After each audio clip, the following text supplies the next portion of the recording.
Hey, good morning. It is January 16th here in Edmonton. We are out of this cold snap and we're not snowing more. I'm just curious what the temperature is. I'm going to take a look because it's been below minus 30, 40 for the last few days. Oh my, it is almost like spring here. It's minus 15 degrees here in Edmonton. So weather is definitely going to be a nice welcome change from the deep freeze that we've all been having the last few days. So today I'm going to talk to you about what's going on in Edmonton's real estate market this last 7 days. And last week, if you were tuning in, you know that I was talking about the extremely low inventory rate, which means low inventory means low amount of houses for sale. Now, if you take a look at this last week, we're sitting actually really close to the inventory level we were the week before. So the good news is that it didn't go lower. But it still is quite low. So if you're looking at selling your home, the market has changed a lot. It's the middle of January. We don't typically see multiple offers, and it is becoming more and more frequent.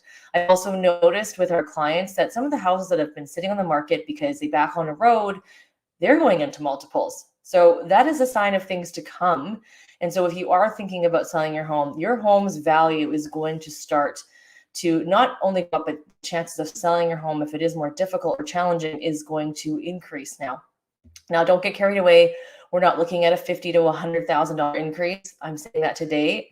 Just be calm in it all because we need to see if it makes sense for you to sell and move. But your equity will be growing in a few months from now when the market has seen some more sold properties. Your value will continue to grow because it is based on what has sold in the past 90 days, 60 to 90 days is what people will value it on.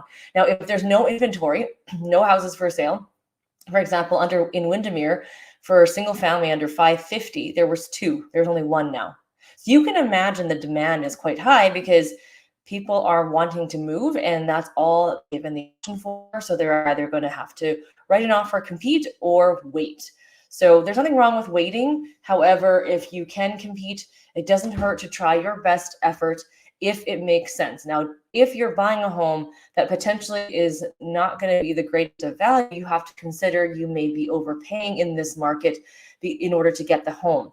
But if you're staying in the home 5-6 years, you could potentially make it up. But again, if you've got things like road backing, that's more of a challenge versus if you bought a house, a regular home that is can grow its equity back, you'll be fine. So let's take a look at how many deals went pending in the last week. And we had a lot more sales than the week before. You can see that we had 144 versus 129. You can see St. Albert has come back up in terms of number of sales. Sherwood Park, Spruce Grove, and Beaumont. This is all normal because it is now the middle of January. We're not looking at, hey, it was Christmas last week and holiday time.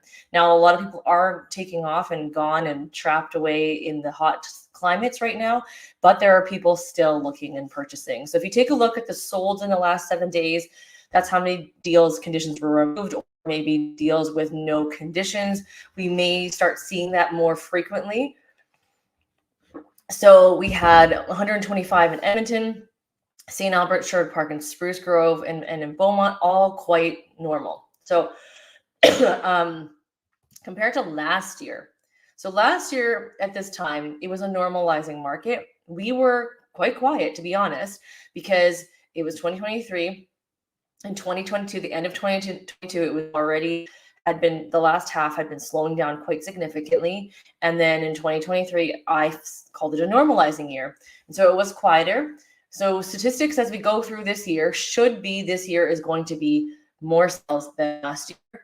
That is what I suspect. I'm curious to see if the listings will increase because we didn't have a lot of inventory come on the market last year, even though the demand was low. So the demand was low, inventory is low, so it kept things at a balance. If we had a lot of inventory, a lot of houses come up for sale last year, we would have probably been looking more of a seller's market, but we didn't because there wasn't enough inventory for even to be completely sellers.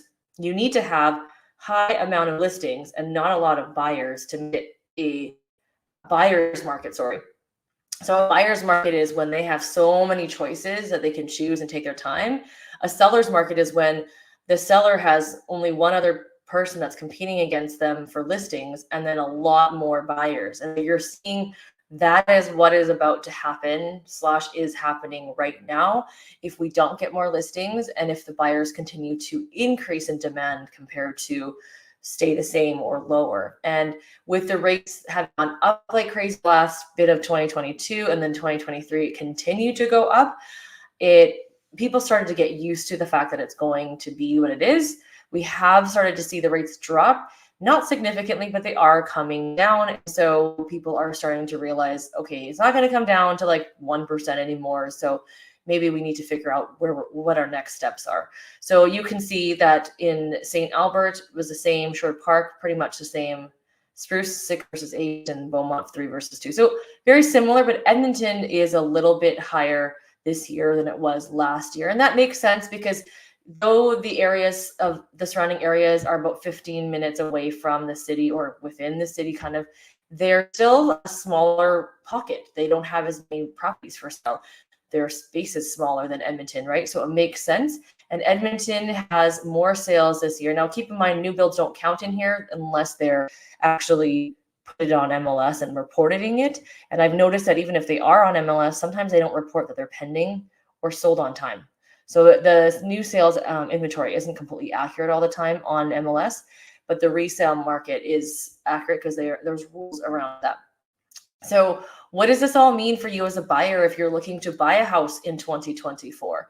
It means that we've got to be strategic. Make sure that you are sitting down with an agent to sit down and plan and understand what you're looking for so that we are able to move quickly. You as a buyer are going to likely have to move more quickly. And how do you do that comfortably? I highly recommend that you work with an agent that will educate you, that understands you, so that you can move quickly, that you are comfortable knowing this is the best deal, this is the best fit for you. And that's going to be helpful. Also be prepared mentally that, just because you're in a multiple offer situation doesn't mean you won't win, doesn't mean you have to drive prices insanely up. Just make sure that pre-approval better be done, and you need to have a letter that will help you. There are a lot of different strategies we can implement to actually ensure that. As a seller, what does that mean for you? It means that the odds of selling this year, I think, are going to be higher than last year. I'm to market forecast tomorrow, and the city of Edmonton, some other bank gurus and whatnot are going to be speaking and sharing tomorrow. So I will come back next Tuesday to share with you the findings that they have in addition to our week update and let you know what is the outlook. But my personal outlook is bit more positive, of course, than last year, but I personally wouldn't get too carried away to think that we're going to increase like psycho crazy. Edmonton is known for a 1 to 3% increase, which is good for buyers because it's more affordable. For sellers, you're not as excited because it's not a huge increase, but it's steady Eddie. Like, you will over time gain equity. So if you're looking to do both buying and selling, that is also a strategy that you need to get into, that you can still win at both. You've just got to be strategic and intentional with what you're doing. So thanks again for watching. We'll talk to you guys next week.